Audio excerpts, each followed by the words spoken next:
These are the 6 most ingenious scams ever pulled off in casinos. In general, trying to cheat in a casino is not a good idea. You should accept that the odds are always against you unless you're playing poker and you're better than everyone else. However, some people just can't stand the idea of the casino always having the upper hand, so they figure out ways to beat them at their own game. Sometimes, the scams are frankly ridiculous, but others seem straight out of a James Bond movie. The stories you'll hear here are as bizarre as they are unbelievable. But I won't lie to you, these aren't tricks you can use to become a millionaire. If you get caught, you'll likely not only get kicked out, but also be fined for fraud. That's how sure they are that you're going to lose. When someone goes on a winning streak, they check all the cameras and investigate thoroughly to figure out what's going on. They know you shouldn't be winning, so something must be off. And let's not even talk about slot machines. Those things are ticking time bombs, already calculated with their jackpots in mind. In fact, and this is kind of funny, they can kick you out of any casino if they see you're winning too much against the odds. Even if they don't find anything suspicious after reviewing the cameras, scanning the whole place, or interrogating everyone. If you're winning more than you should, they can simply ban you, and in some cases, even refuse to pay out your winnings. And we'll see examples of that in this video. With that policy in place, learning about these stories is at least fun. It feels like a form of poetic justice. To organize this list, we'll start with the simpler scams and work our way up to the most ingenious.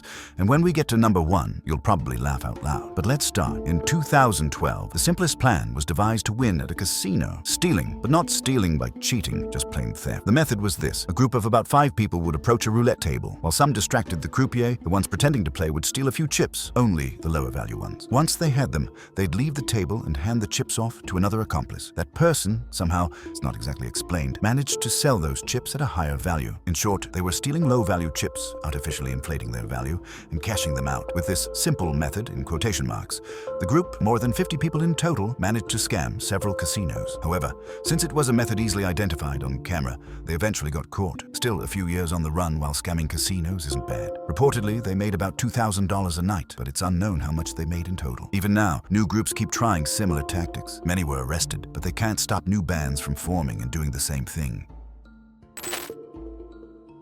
60 seconds. That's all it took to steal $1 million. Sounds like a movie, but that's exactly what happened. Also in 2012, while the others were stealing chips for a couple thousand, these guys were making millions. How? By exploiting a flaw in Citibank ATMs, specifically the ones placed inside certain casinos. It appears the flaw only existed in those specific machines. The issue was that for 60 seconds, you could withdraw unlimited funds from your account, essentially more money than you actually had. Knowing that, a group of 14 people followed a simple plan. First, each opened a Citibank account and deposited a minimum amount of money. Then, one by one, they would go to the ATMs and withdraw as much cash as they could in those 60 seconds, always keeping each transaction under $10,000. Since they were in the casino, they had to blend in, spend a little at the tables before leaving so as not to raise suspicion. It wasn't like someone just showed up, withdrew loads of cash, and left. That would have looked weird. As you can see, the plan was easy, but so was tracing them. It was just a matter of time before Citibank noticed $1 million had vanished. You can't lose that kind of money from your ATMs without someone asking questions. Apparently, they hadn't really thought that part through. As a result, it didn't take long before they were all caught. Now we get into weirder, more elaborate territory. So much so that I can barely imagine how they pulled it off. The story begins with Monique Laurent, who in 1973 came up with a way to cheat at roulette that would later be dubbed the cigarette pack scam. The concept was relatively simple. Monique, along with some family members, sat at the roulette table. With the croupier in on the plan, they swapped out the ball for a modified version. This special ball could later be controlled via a tiny remote hidden inside a cigarette pack. Once the swap was made, her family just had to bet, guiding the ball roughly to where they wanted it to land. Although the remote wasn't perfectly precise, it didn't need to be. Just narrowing down a range was enough to make safe bets, ones that won 80% of the time. The casino had cameras everywhere and thoroughly questioned the croupier, but they couldn't figure out what was happening. It was an invisible scam. However, Monique and her family overlooked one thing. If the same girl is always present when a table starts losing money and she's always holding the same cigarette pack, a pattern starts to form. They watched her closely, and every time she showed up, the roulette table lost money. They followed her and eventually searched the famous cigarette pack, finding the remote control inside. Their own brilliance blinded them. Had they stopped earlier, they could have made a fortune, maybe $500,000. But greed made them push their luck, not realizing they were drawing attention. In 2011, a group attempted to scam the game of Baccarat. To summarize, baccarat is somewhat like blackjack, but you don't need to know the rules to understand what they did. If you're familiar with games like blackjack, you'll know how important it is that the card order remains random, and how powerful it would be to even roughly know the order. That's exactly what a Chinese group known as the Cutters did in Las Vegas. They got their nickname because when you ask the dealer to cut the deck, they let you. In many casinos, it's even customary for the player to do the cut themselves, meant to assure players that the cards aren't being manipulated. Taking advantage of this, the group devised a plan. One of them wore a hidden camera up their sleeve. During the cut, they recorded the card order. A second person received the footage, and their accomplices used the information to place bets. It was a simple technique, but perfected over years. They started in Asia and eventually took the scam worldwide. What's most interesting is that no one has been caught. Authorities know of a few people, but the network is so vast and organized that casinos can only hope they don't show up. They're believed to have made tens of millions with this system, simply because they've been doing it for so long. Just 4 people, a Frenchman and 3 Italians, managed to win over $80,000 playing poker, but not regular poker. They were playing against the dealer. See, regular poker isn't like typical casino games, where the house always wins in the long run.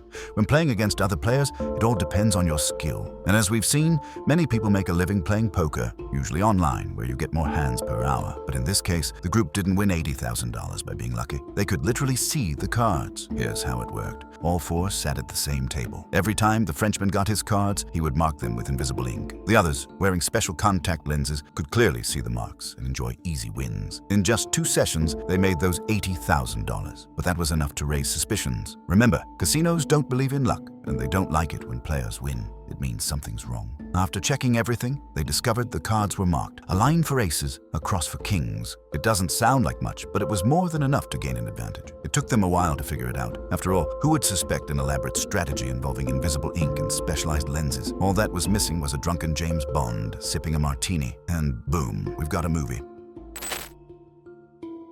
For number 1, we go back to baccarat, like blackjack, but more luck-based, and our protagonist is Phil Ivey. Most people probably know who he is, but I'll introduce him anyway. Phil Ivey is a professional poker player who has won millions in both live and online tournaments. He's one of the most recognizable faces in the poker world, alongside Daniel Negreanu, Phil Hellmuth, and of course, the legendary Annette Obrestad. It's surprising to see a pro poker player in a video about scams and cheating, but this story is unique. In July 2012, Phil Ivey was at the Borgata Casino in New Jersey. Now, it might seem crazy for someone as statistically aware as him to play a game where the house always wins, like baccarat. But this time, he sat down and just started winning, again and again. Luck was fully on his side. Of the 3 times he visited the casino that year, he won every time. Because he bet big, he ended up with nearly $10 million in winnings. Since he was a high roller, the casino agreed to several of his requests. Playing in a private room with a companion, having a Chinese-speaking dealer, using a specific brand of cards that were automatically shuffled. Now, here's why that mattered. It turned out that the specific brand of cards had subtle inconsistencies on the back. If you paid close attention, you could spot small differences in the patterns.